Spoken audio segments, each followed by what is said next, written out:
What's up, YouTube? First and foremost, shout out to Alien Army. Raise up, stand up, hit a comment, and definitely hit a like, or drop a comment and hit a like. If you don't know what Alien Army is, that's people who rock with me heavy. They always hit like button, the like button. They always drop a comment. Real easy to do. I understand that. Why rock with a channel who doesn't even respond to you? I respond to 99.9% of my comments. If you don't know what to put as a comment, a thumbs up, alien emoji, hi, wave, checking in. I'm gonna go ahead and jump straight into this video. If you don't know, I am homeless, so this is gonna be my homeless perspective on homeless survival and the apocalypse. I wrote it down because it's a lot to, I want to say it correct. And I guess another way I could talk about is post-apocalyptic situations from my homeless perspective on, survival. So jumping straight into this video. Well, I guess real quick as well, me being homeless, I have a lot of content, so make sure you subscribe, check out my other comment. I got the full story of, how I became homeless and everything else. So now I'll jump in straight into this. Thank you for rocking with me for that brief second. All right, homeless survival in the apocalypse. So the first thing that pops in my mind is you can't or you shouldn't be able to, well, shouldn't is the wrong word. Yeah, see, I'm already messing up. I guess that's one of the things is I do everything on the fly and off the top of my head, and I'm always alert, looking around, homeless, living in my car. But yeah, so I don't think it's a wise idea to survive by yourself, and I'm going to talk about this right now. So okay, if you need to be in a group. If you're somebody who's got 10 years worth of stash of food and a secure remote location, stuff like that, okay, cool. You can probably survive those 10 years if people don't find you and take everything you got, run up on you and everything else, and take everything you have. Then let's say, for example, that didn't happen 10 years from now, let's say that the situation is still dire. It's still a dog eat dog ruled, so to speak. Do you think you're just going to go ahead and actually have a great skill set to join another group or have anybody trust you? What battles did you go through? What wars? Do you know what's going on socially around your location? If you leave that location, what are the gangs called? What are the crews called? What are the cliques called? Who's in power? What groups do you not want to be associated with, and things like that. So if somebody said, I'm a prepper and I got 10 years worth of stuff saved and everything's great. You're great until somebody comes up on you, and then let's say, for example, your response to that is I got plenty of ammo, I got plenty of firepower. That's great. That's wonderful. It's better than having nothing. And I guess you could tell a little bit sarcastic stuff in my tone is literally, okay, you have to see somebody to get them with that. You literally got to put them in the scope, have them in the aim, and stuff like that. Guerrilla warfare and guerrilla tactics are what can really get people really far, and I believe those are the tactics that are going to be happening in a post-apocalyptic situation, or like I'm saying, a homeless survival in the apocalypse. What I mean by that is okay, you're in a house, it's boarded up. You got to see the targets before you do it. Well, in a guerrilla warfare type situation, somebody could be 50 yards away and you don't know where they're at, and they throw some gasoline on you, light a match. Now, they didn't have any of that firepower, they didn't have any of that ammo, but now your little domicile is now being under attack. And I guess those kind of situations can, there could be a lot of what ifs and how to, what to avoid and what not to avoid and stuff like that. This is more to give you perspective. The best way to be ready is that, the best way to get ready is to already be ready. Should you have food in the stash if you're a prepper? Absolutely. Should you have communication? Should you know who your group is? Should you have an exit plan? Should you have a bug out bag? If you know what a bug out bag is, it's literally like a backpack or a bag of stuff. If you had to leave at a moment's notice, you grab that, and it may have a fire starter, some water, some food, or something along those lines. Maybe a pop-up tent, something that you're comfortable with. Homeless people have that as well. I don't know if they call them bug out bags, but they have if they're traveling light and stuff like that, the backpack that they have, they're gonna have some socks in it, they're gonna have a little bit of clothes, they're gonna have a little bit of food and some water, and then important documents, like let's say, for example, that birth certificate or social security cards and stuff like that, and they hold on to that really, really tight.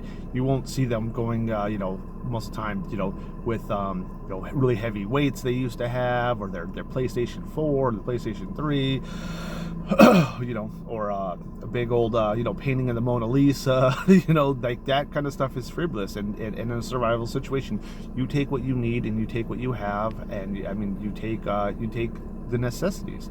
There's wants and then there's needs. So the first thing I would say is you take what's needed. And what do you need in a situation like that? Of course, the biggest thing that pops in my head is safety.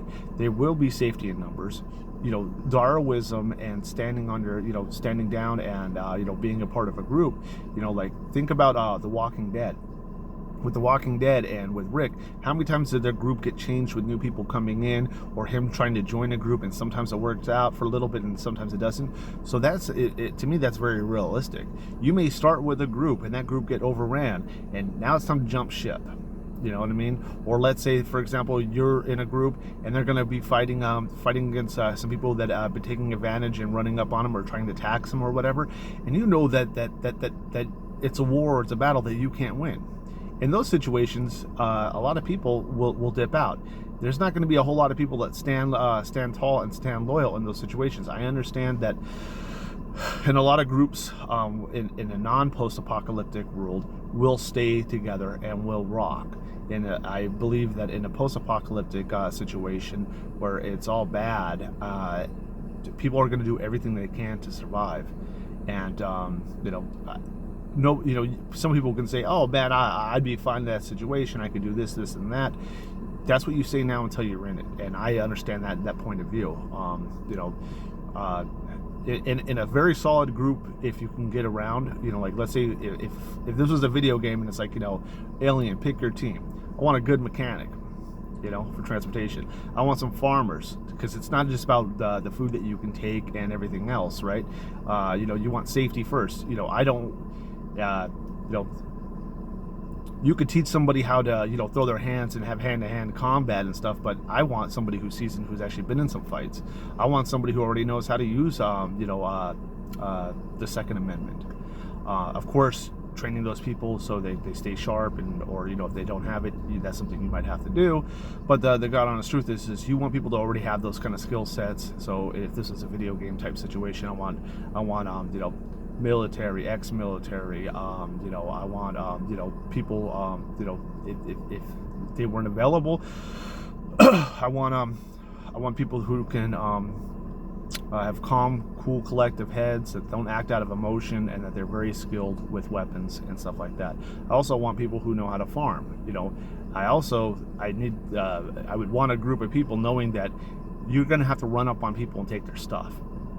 I guess, because I'm not in that situation, my conscience, what it actually tells me is let's say that there was groups that are hurting children or hurting women. Those would be the groups that I went ahead and locked off the map and take their stuff. Then I would also introduce like the guerrilla warfare of instead of just running up on a group, like, okay, they got a camp here and blah blah blah, infiltrating. You have a couple of your people go in there and act like that, we're trying to join that group. Or then again, by doing that, maybe they're very untrustworthy and they don't want anybody new. Maybe you coming in there, now you're going to be shackled and questioned and have your skin peeled back until you answer their questions. So that's, it all depends on what's going on at a particular time. But the guerrilla warfares of infiltrating a group, gaining intel, letting your original group know, they have a weapon stockpile of this, they have a food pile of this. This is what their intentions are. This is their security system of they have one person sleeping and one person staying up, or they have security patrols for this, or they're bluffing. They have a lot of weapons, but there is no ammo.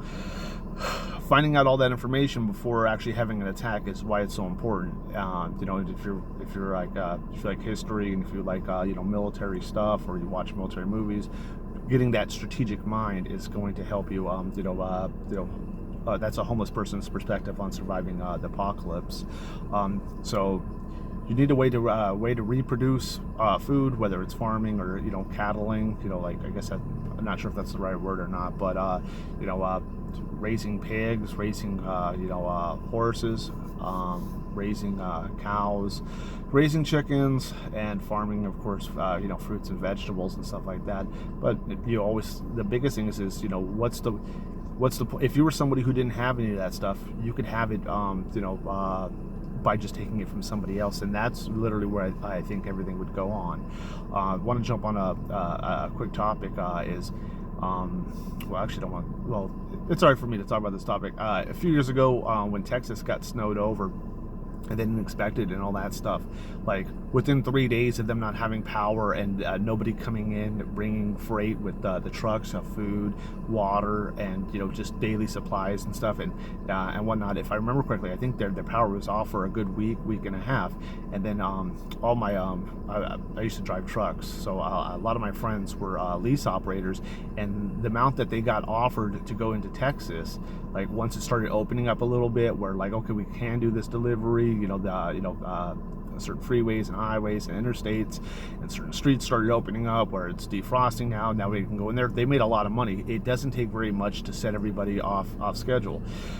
When natural disasters happen and stuff, I've seen and heard, like, I guess programs where they say, within 2 years, the life expectancy of, let's say no government aid, no military aid, no country aid. Like if everything just stopped how it is now, if everything stopped like The Walking Dead without the zombie aspect, but if everything just stopped and we're all out on our own, like I guess full-blown anarchy or whatever, they expect 2 years survival rate, before everybody's gone. Not just one person, like everybody gets to live for 2 years. No, in 2 years we'd probably obliterate all of us. Man, it is hot in my car when I'm talking. But I thought this was a cool subject, and I got a lot more to add to it. So guerrilla warfare, tricking people, lying to people, manipulating people, taking assets away from people, becoming an asset so people would want you around. If you were by yourself, the pluses on that would be that you could sneak in and out of places that you can make easier decisions if you're the only person to care about. But I honestly think even in those groups things, you care about yourself first, and the group that you're in is expendable, and that's what I think everybody a lot of people that want to survive will end up doing. The other stuff is staying secluded has its benefits too. If nobody finds you and you have a lot of food, you could last for a few years. But what happens after that? Or what happens if somebody finds you? You think they're going to be okay with you just in there and eating, barrels of peanuts and having gas and having a generator and having water and great showers? No, they'll take it. In that aspect of stuff is like they. A bullet is cheaper than it would cost them less to use a bullet than having to trade you for a box of Pampers.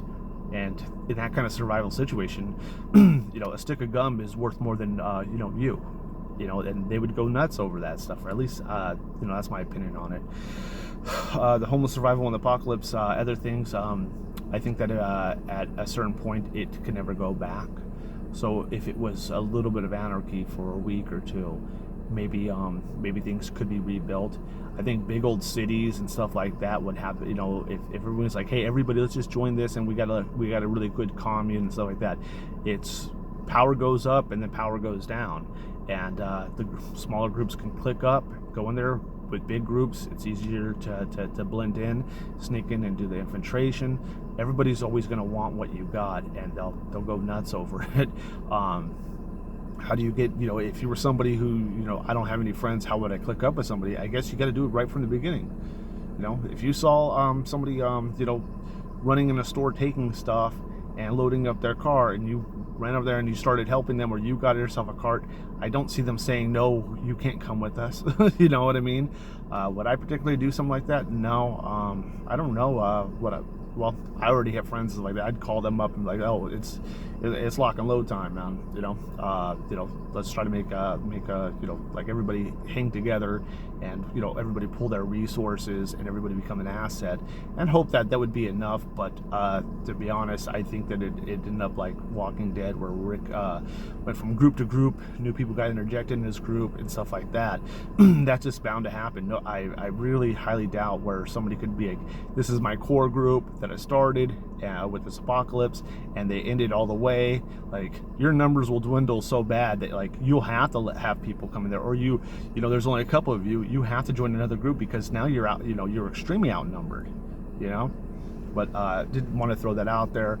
I'm sweating in my car because when I'm videoing, I have my air off, so I'm probably going to cut it a little bit short today. But I'm trying to stay consistent and rock these videos out. I'm trying to do every single day posting. If you want to show me love, if you want to bless me, my Cash App is the same as my YouTube name, AlienAscend, and I want to thank you so much.